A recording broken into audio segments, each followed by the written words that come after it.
Hello, welcome back to Mind Made Up. Or I guess I should welcome myself back to Mind Made Up since I'm the one who's been gone. So today I thought I would do a quick gray hair update since I know a lot of people who follow me found me through my gray hair journey. And if you've never seen any of my videos before, I'm turning 33 at the end of this month. I started going gray when I was about 17, and then about 2 years ago I decided to stop dyeing my hair altogether. And this is where it's at now. The last video I made regarding my hair, I had chopped it off, like I chopped off the remaining dyed bits. So now I'm just au naturel, like this is all my hair.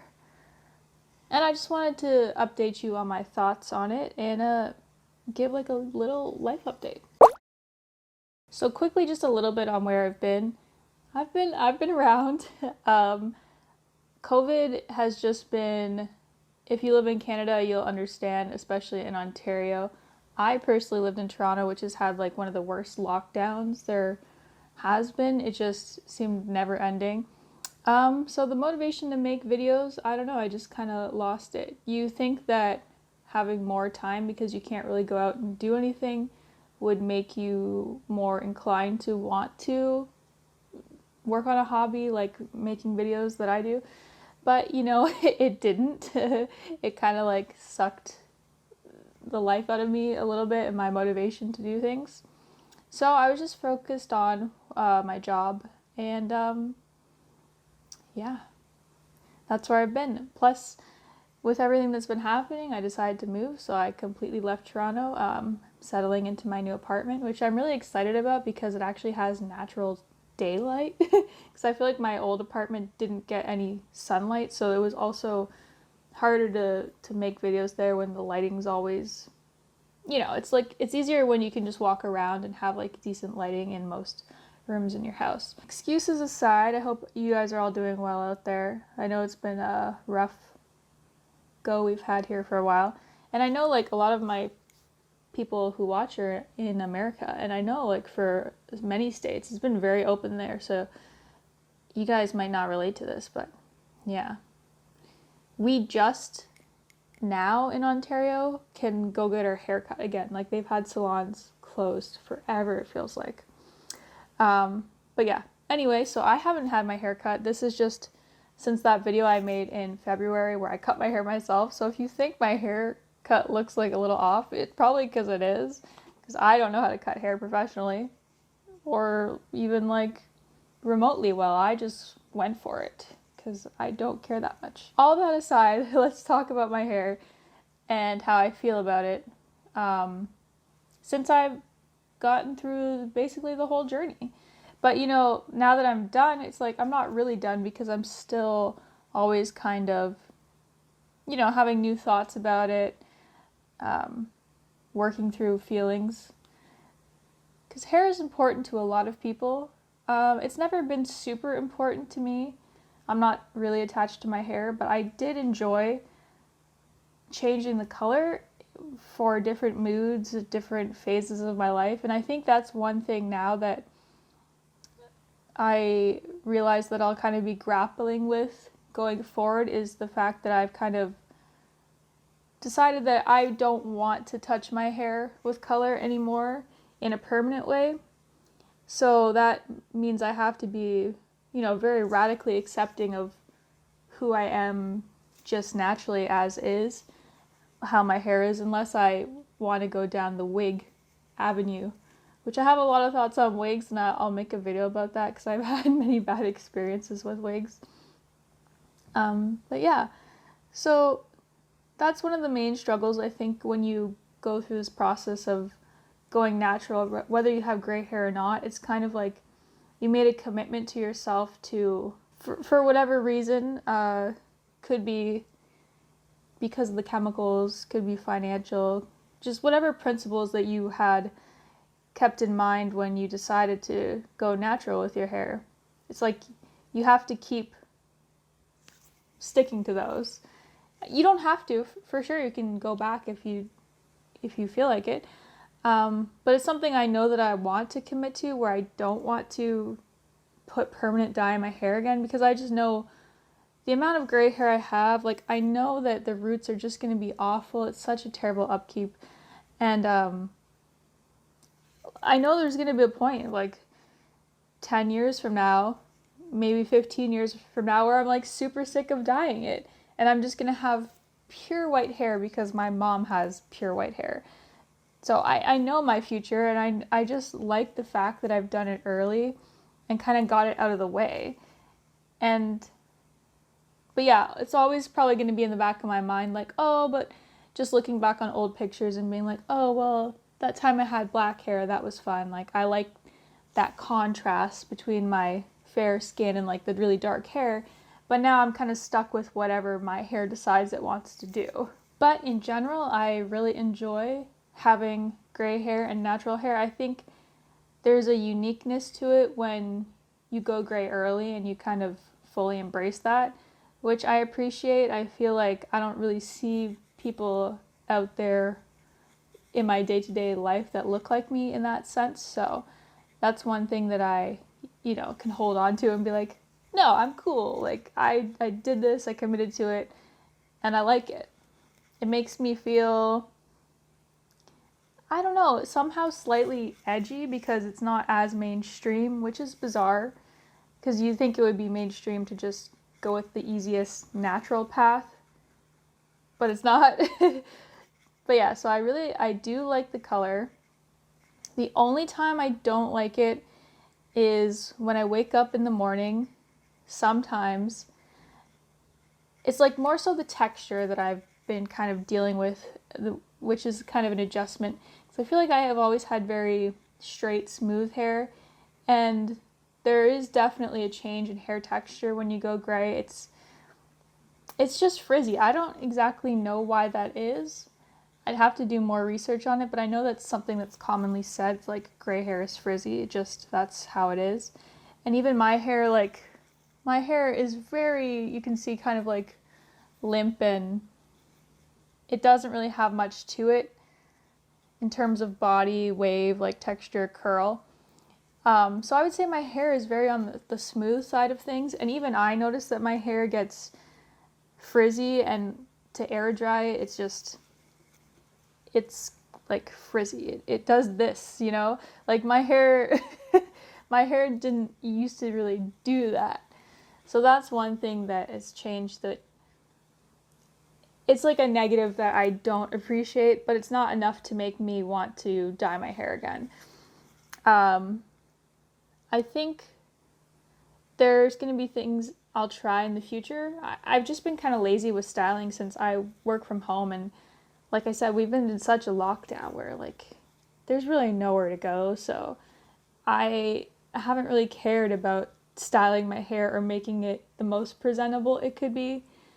So I haven't really experimented with a lot of different products to see like what is the best smoothing product I can use, like what's the best shine product I can use, what's the best conditioner, what's the best anti-frizz. Like I've just been very natural with what I've done so far, so that's where I'm at with that. Yeah, and I think I was saying that when I wake up in the morning is like when I hate my hair the most. When I wake up and I have no makeup on and it's just like frizzy, I'll insert a clip. That's the only time I question myself on why I did this. I'm like, oh, my hair. But I know once I style it and once I wake up a little bit more, put on some makeup, then I'll feel better about myself.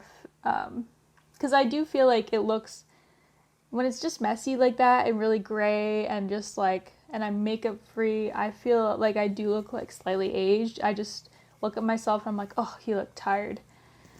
So that's another thing that I actively am trying to embrace. Like, this is what you look like, Alex.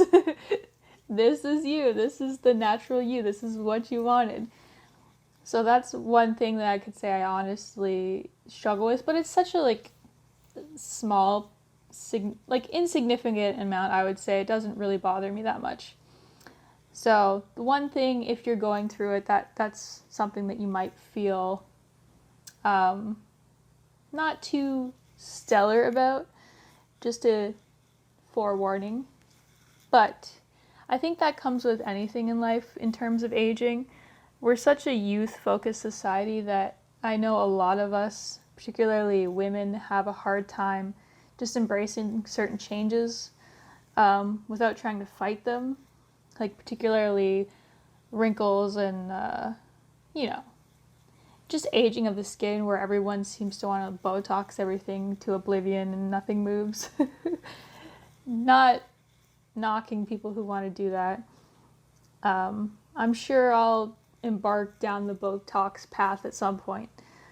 But yeah, I think it's just a matter of like actually trying to embrace aging and not see it as a bad thing, which is the main problem we have. It's just like we see it as a bad thing. So when we see the visible signs on ourselves, there's a negative reaction. One more thing I wanted to talk about was societal perception, which, because I have not been leaving the house very often, I feel like this one has not gotten to me at all. I haven't received any comments about my hair recently. Maybe online, I don't know, I haven't really been checking my comments too much on that kind of stuff. So yeah, I don't really have much to say in terms of like people talking to me about my hair and like perhaps judging me for going gray so young, because I know I have received comments like that before in the past. But I said on previous videos that actually people I meet in real life are usually more complimentary of it. They think it's cool. So yeah, I can't really comment too much on that one right now, but I'll update you guys if I feel like I'm starting to get this, any kind of negative feedback towards it.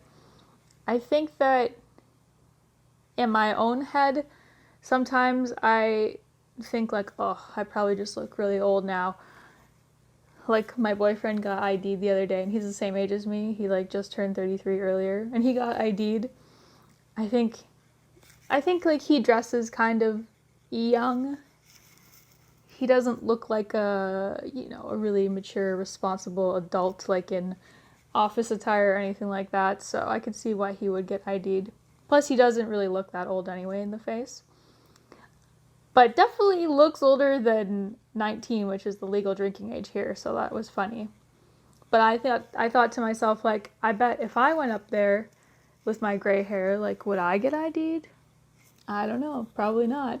And that kind of like pains me a little bit, even though when I was younger, I used to hate the fact that people always thought I looked young and I got ID'd. I was like, there's no way that I don't look like I'm over 19 right now. Like, what do you think? I'm like a little 17-year-old?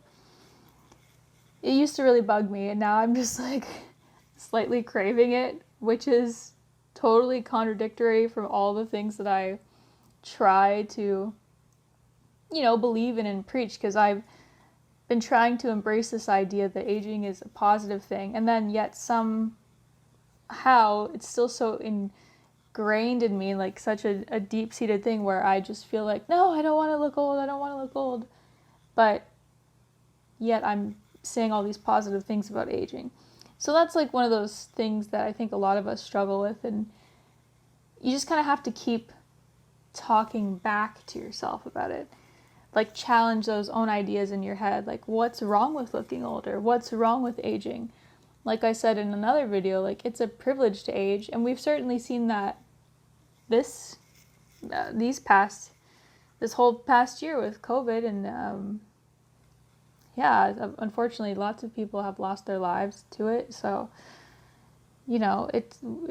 should be a reminder that it's a good thing to age and get older and to live and continue on. So that's one thing I try to remind myself on when I start getting like nitpicky about certain things, like lines on my forehead or whether or not I might look older. I just kind of remind myself that like, hey, it's okay to look older.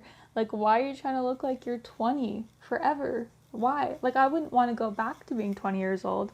Why do I want to always look like I'm 20 years old? It's one of those things that it's just one of those things I have to keep challenging.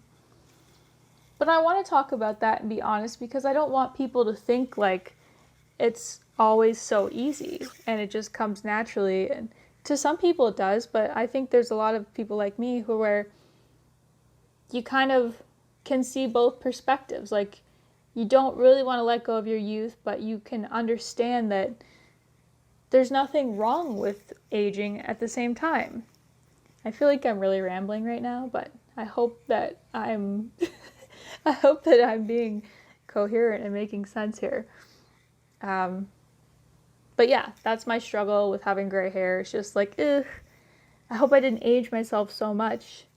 But then I have to challenge myself and be like, why do you care if you look a little bit older? Like, why? What's wrong with looking a bit older? Yeah. Anyway. Okay, so that was rambly. I think I touched on everything I wanted to say. The basic recap is that here I am. Here's some hair growth. I'm still enjoying it. Oh, the one thing I didn't say is how much I enjoy just not having to ever worry about what I'm going to do with my hair color. I know I said I kind of missed the idea of like, hey, I could change my hair color anytime and like slightly change my identity. But there's something so beautiful about not having to worry about dyeing your roots or like just what your hair color is looking like, toning it, whatever. I do tone my hair from time to time just with purple shampoo, but like I'm not worried about my hair color. I'm not looking at my roots and being like, ugh, look at all this gray coming through. It's just so carefree and effortless to have your natural hair color. And if you're blessed to not have that much gray hair, I would love to do like I could do it now, like a little bit of a balayage, but I'm just letting my hair be because it's like the first time that I've had natural hair since I was like 15 years old. Because as soon as I started dyeing my hair, I just never stopped. And it wasn't because I found gray hairs, it was just, I don't know, I just had what I thought was boring brown hair, and I just wanted to be cool and get some like highlights, you know? And then it turned into like red hair and black hair and blonde hair and back and forth between all of those all the time. Brown hair. And yeah, it feels nice now to not be stuck in that and just to be like, this is me, this is my hair. And wake up every day and knowing that I don't have to do anything with it. I don't have to finesse it. I don't have to like try to put some root product in there to match the rest of my hair and cover up the gray hairs that are coming in. It just feels so much more relaxing and nice not to care about that. So, yeah, that being said, generally I love having gray hair. I'm so excited that I did this and just happy for myself. It feels like such an accomplishment, which is, it's just like so dumb to think it's an accomplishment to just do nothing. But like doing nothing sometimes can be really hard. You would think inaction is one of the easiest things you can do, but you have to be very mentally tough when it comes to growing out hair dye and just not touching it. It's difficult mentally, so if you're going through it, I feel for you, but you'll get through it. And I think, to me, it's one of the best things I've done for myself. Despite the fact that I do have thoughts here or there of like, it'd be fun to just do something to my hair. I actually did buy some semi-permanent purple hair dye, and I think I might do this summer just for some fun. But only, I do know purple like washes out because it tones, so I'm not scared to put that on my hair. If it was any other color, I don't think I would do it, just because I don't want to run the risk of like staining my hair and then feeling like I have to like somehow grow it all out again. So I might do that, but just generally I'm so happy with not dyeing my hair. Like, I'm so happy with that accomplishment. It sounds so stupid and trivial, but I know for a lot of people it is actually a really big deal. So if you're going through it, you can do it, you can make it. I mean, just look at me as inspiration if you want to. Yeah, this is my hair. Some more silver under there, some more brown back there, and it just feels so healthy and happy, and I just love it. So if you have any questions about it, or the process, or like struggling with it, need any advice, please let me know in the comments. I'm happy to help. I'm happy to answer any questions for an upcoming video. I will be making some more videos, so if you'd like to subscribe, it's not all about gray hair. I do like cover makeup, skincare, stuff like that too. So if you want to subscribe, please do that. I would really appreciate it. If you don't, no hard feelings. And yeah, I want you to remember, don't just make up your face, make up your mind too, and I'll see you next time. Bye-bye.